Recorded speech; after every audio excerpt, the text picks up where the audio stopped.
How about pro-justice?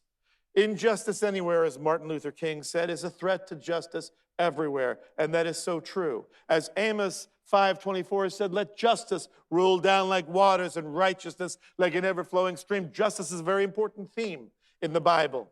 You shall do no injustice in judgment, Leviticus 19:15 says. You shall not be partial to the poor, nor defer to the great, but you are to judge your neighbor fairly.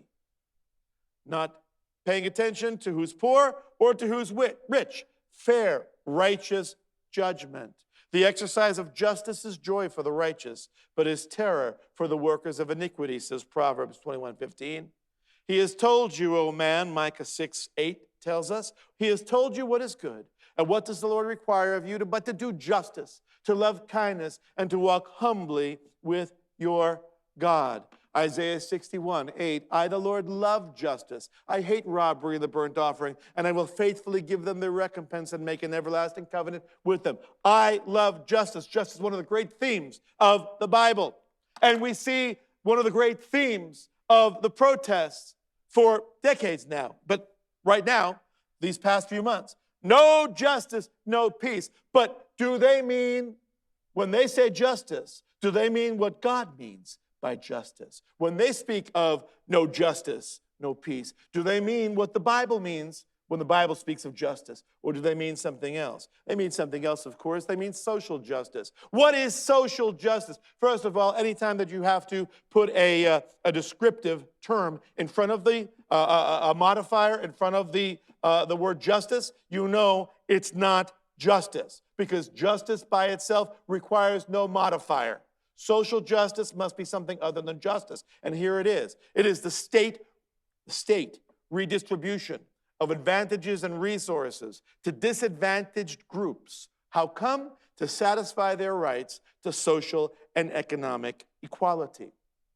William H. Young. That is what they speak of when they say no justice. They're talking about state redistribution of advantages and resources to disadvantaged groups, because they have a right to social and economic equality. As Jonah Goldberg has pointed out, systems that produce unequal results, like life, are wrong or racist and should be ignored or torn down. That's why you hear, tear the whole thing down, burn the whole system down. It's systematic racism. It's systemic racism, systemic oppression. If something is systemically poisoned by racism, you can't fix that. The only way, if it's systemic, you must destroy it and build something new. That is the agenda when you see social justice, no peace. The Oxford English Dictionary lists distributive justice as a synonym for social justice, and it is, take from you and give to me. Note the emphasis on the imposition of equality of outcome. You want equality of outcome and the result toward groups, and the indifference to equality of opportunity for the individual. So emphasis on equality of outcome, not equality of opportunity. Equality of opportunity, that is the American way. Equality of outcome, that is the socialist way. Groups, not individuals. Socialism, Marxism, Americanism, capitalism, our republic, the individual. And it necessitates, social justice by its definition, necessitates the identification of group victims and group oppressors. Justice is designed to be blind. That's why all these good-looking dames with the scales and the blindfold are walking around or standing outside our courthouses. These famous statues of justice is blind. Blind justice. Because social justice is no justice at all. It's assuredly not biblical justice. Pay no attention to the rich or to the poor. Judge all equally. Biblical justice is the distribution not of capital, not of finances, not of power, not of advantages. It's the distribution of righteousness.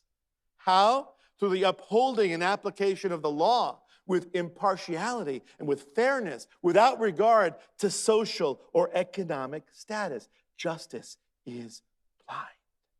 Social justice has got its eyes wide open and its hand wide open as well. I love this oath of office. Now, Clarence Thomas did not administer this particular oath to Amy Coney Barrett. She had to take this, I guess, in the Supreme Court itself, in the halls of justice. But I do solemnly swear or affirm that I will administer justice without respect to persons and do equal right to the poor and to the rich. This is biblical justice. And that I will faithfully and impartially discharge and perform all the duties incumbent upon me as blah, blah, blah, a Supreme Court justice, according to the best of my abilities and understandings, agreeably to the Constitution and laws of the United States. So help me God. Social justice does not need God. It's got marks. Biblical justice, American system, our constitutional form of justice, it requires God. Our Constitution is appropriate for no other people, as John Adams said, but a religious people. So God bless her and may her tribe increase. But of course, the minority leader of the Senate said this prophetic thing, just like Caiaphas speaking of Yeshua and speaking what he knew not, intending one thing, saying another. Senator Schumer said, generations yet unborn will suffer the consequences of this nomination. The issue is there will be generations who will be born because of this nomination. My deepest, greatest, and most abiding sadness tonight is for the American people. Really? That's an insight. By people's words, you know their hearts. His deepest, greatest, and most abiding sadness tonight is for the American people. And what this nomination will mean for their lives. Me too, Chuck, okay? And I'm not sad about it. For their freedoms, for their fundamental rights. Again, me too, Chuck, but I'm giddy, not crying. It will go down as one of the darkest days in the 231-year history of the United States Senate.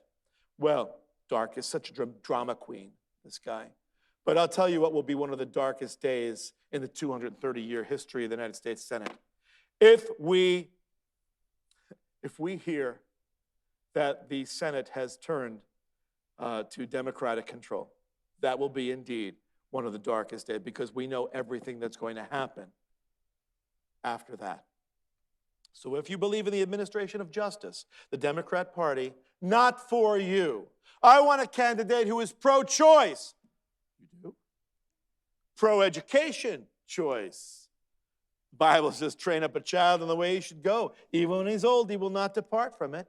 And Proverbs again, the fear of the Lord is the beginning of knowledge, but fools despise wisdom and instruction. If we don't want our children to become indoctrinated leftists, the Democratic Party is not for you. I do not, and the only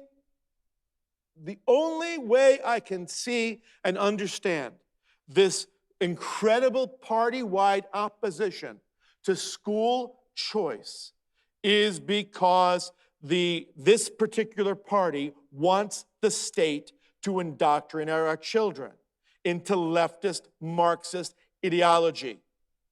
Right? We're going to add reading, writing, arithmetic, and Marxism to the basic requirements of our public education today. Not to mention all the other things, studying science. How about indoctrinating them to be afraid of the terrifying consequences of climate change, or how racist our society is, or that a man can be a woman and a woman can... What are we teaching our children? We must have educational choice, because it is the parents' responsibility to make sure that they protect our children. Anything less is child abuse and societal destruction, suicide.